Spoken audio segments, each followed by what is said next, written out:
Eu nasci em Rio de Janeiro há uns poucos anos, não muito. Cresci em Rio, sendo hija única, muito divertido, em La Playa. Depois, quando eu terminei o colégio, entrei para a Universidade de Psicologia, pero nesse momento em que entrei, tive uma oportunidade de ir para a Inglaterra estudar allá. Então, me fui a estudar psicologia em Londres. E me enamorei perdidamente de um homem que estava allá, que hoje é meu marido, sigue sendo.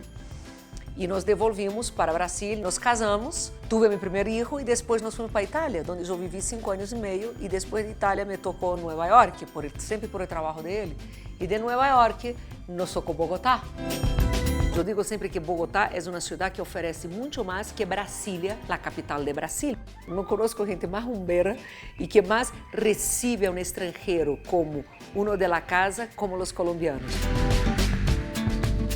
Eu não tenho um rol de la esposa. Eu creio que ao largo de los anos nós hemos desenvolvido uma cumplicidade e uma compincheria muito grande. Ou seja, há respeito por la individualidade de cada um, por la necessidade de cada um. E eu creio que isso é o bonito da relação. Ou seja, a sexualidade é algo importante, mas tu também tens que ter outros aspectos que hagam com que a vida seja uma vida tranquila e que seja uma vida gratificante. Tenho 2 filhos, tenho a Guillermo, que tem 18 anos, e tenho a Letícia, que tem 16 anos.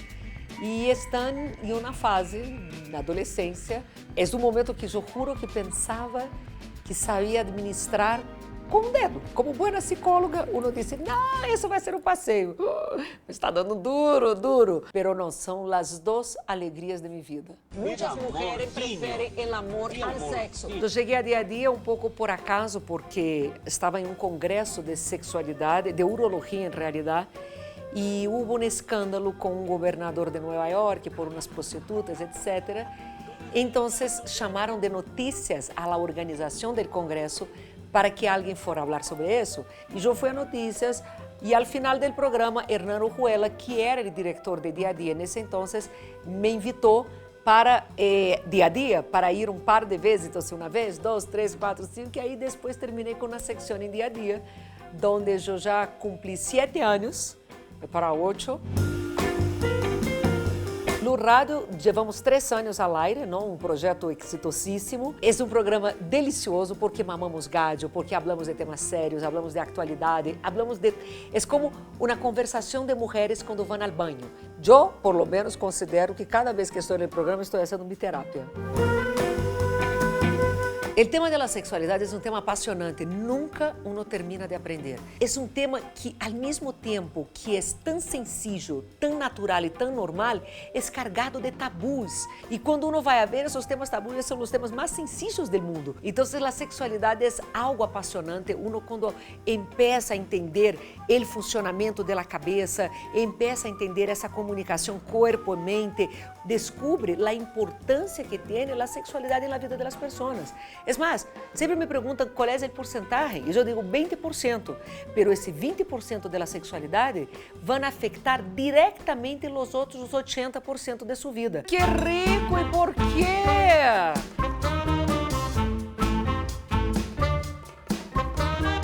Mi primeiro livro, Sexo Sem Mistério, viene ou nasce a raiz de esse tempo que eu já levava em dia a dia. E tive uma grata surpresa, que foi um livro muito bem recebido por el público e muito aceitado, lo que me animou a ser o segundo. E o terceiro livro, que saiu a finales de 2013, é um livro que tinha medo quando eu lo hice, porque eu digo, caramba, me vão a dar duro com esse livro, porque é uma proposta onde uno pode amar várias pessoas ao mesmo tempo. E não confundam com promiscuidade, porque promiscuidade é a falta de... é quando uno tem sexo sem critério. Pero eu les vou dar aí um adelanto. Estou trabalhando em um quarto. Imagínense que em diciembre do ano passado, eu havia ido a um controle ginecológico para fazer os exames da citologia e tudo mais. E minha ginecóloga sentiu uma bolita chiquitica, rara. E me disse, ¿sabe qué? Eu quero que hagas uma ecografia. Eu disse, ai não, pero a mamografia eu la hice há 6 meses, está bem. Não, pero hazme uma ecografia.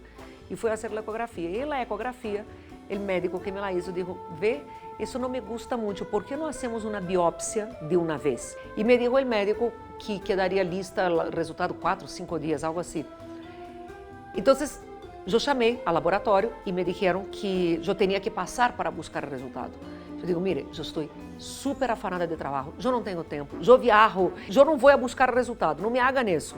Então, um momento, me passaram ao médico e o médico me disse, é câncer e te recomendo que te operes o mais pronto possível.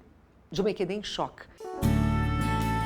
Teníamos programa de rádio, faltava 10 minutos para entrar ao aire, respirei profundo, eu digo, bueno, depois eu penso nisso.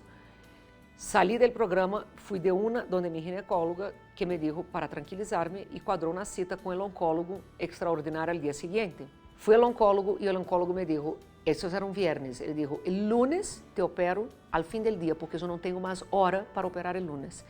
El domingo chegou meu marido de Brasil, me tocou contar a ele, me tocou contar a mis hijos, me tocou contar a los jefes, tocou todo esse processo. Hice a primeira cirurgia, todo me foi bem. Al dia seguinte me mandaram a casa, me deixaram viajar para Brasil el viernes. E quando eu volvi de Brasil, que fui ao médico para quitar os pontos, ele me disse, te estuve chamando todo esse período e não contestabas. É que o resultado da patologia diz que aún há tejido contaminado e que toca operar outra vez para limpar mais. Mañana te opero às 7 da manhã. Aí eu me desplomei, toda a fortaleza que tive na primeira cirurgia, no primeiro momento, me la perdi com a notícia da segunda cirurgia. Me puse muito deprimida, me puse muito triste. O apoio da família e dos meus amigos foi fundamental. Por suerte, tudo terminou bem. Me mandou 30 sessões de radioterapia, eu me las hice. E terminadas as sessões de radioterapia, eu empecé o tratamento hormonal com tamoxifeno. E tenho controle em dezembro, não? Que vai cumprir um ano desde que arrancou esse processo, mas eu tenho na cabeça que tudo vai estar bem.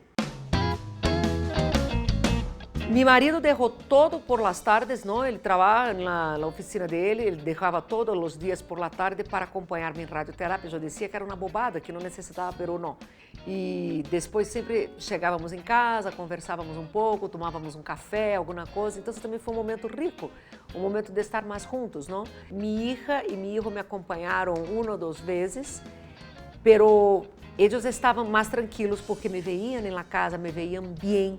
Eu creio que para eles quedou o aprendizagem da importância de uno cuidar-se, sobretudo quando está bajo risco. Desafortunadamente, há gente que tem câncer de pulmão e sigue fumando. Eu creio que aí o exemplo que uno dá ou a enseñanza que dá para os filhos é não cuidar do corpo.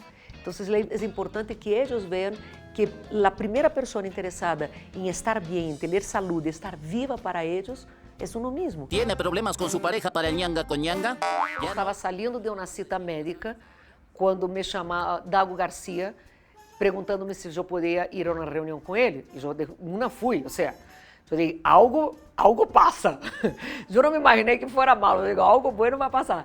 E Dago me disse que, mire, estou trabalhando com pucheros, com César Betancourt, há um tempo em uma obra de teatro sobre sexo, e se nos ocorreu que tu eres el personagem para ser el papel de Eva. Lo aceptas? Eu digo, sim. Eu digo, pero calma, primeiro lê o libreto. Te mando o libreto. Eu digo, não, sim. E eu disse sim porque me dava medo que ele cambiara de ideia, não? Então eu digo, não, já aceitei, já. Onde é que firmar? Onde se firma? Porque, ou seja, me pareceu que era uma proposta e uma ideia num momento tão importante. Quando eu saí da segunda cirurgia do câncer, del seno, e meu oncólogo me disse, mira, tu tens que ter um projeto que te apassione, um projeto que te enamore, porque parte del tratamento del câncer ou da cura del câncer é enamorar-se de um projeto. Eu imediatamente me acordei do oncólogo e digo, é o projeto que me dizia o oncólogo. Recebi os libretos, me los leí, obviamente, e ao dia seguinte eu digo a Dago, pero de uma cuenta comigo. Ele me disse, el flaco, vai ser el Adán, vou ter uma pareja de bailarines, etc. E memoriza, porque em 15 dias arrancamos ensaios. Nunca em minha vida eu memorizei nada, nem meu teléfono celular eu tenho a memória. Mire, volvi à época de colégio, escrevia várias vezes, colava com esses papelitos pegantes por toda a casa. Damas e cavalheiros, e aí, la mais popular de todas as posturas, la mais rápida. É um peso que te ponga a trabalhar com o Flaco Solórzano. São 25 anos de experiência com 25 minutos. Ou seja, 25 anos contra 25 minutos é bastante responsabilidade. Pero el Flaco es una delicia para trabajar. Lo que no recuerdo es por qué se llama así, El Misionero. Por rápida, por sencilla, porque não é necessário desnudar-se del todo. Cada noite que termino uma função, eu salgo dichosa. Eu salgo cansadíssima, mamada, como se diz em bom colombiano. Pero é uma mamada de la dicha.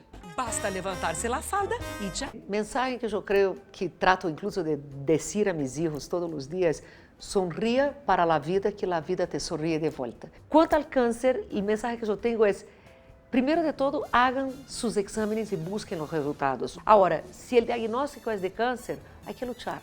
Há que lutar e lutar com a melhor de la buena onda possível. Uma das coisas importantes da campanha da Liga contra o Câncer deste ano é conscientizar que 30% das mulheres com câncer de mama foram diagnosticadas antes de los 50 anos.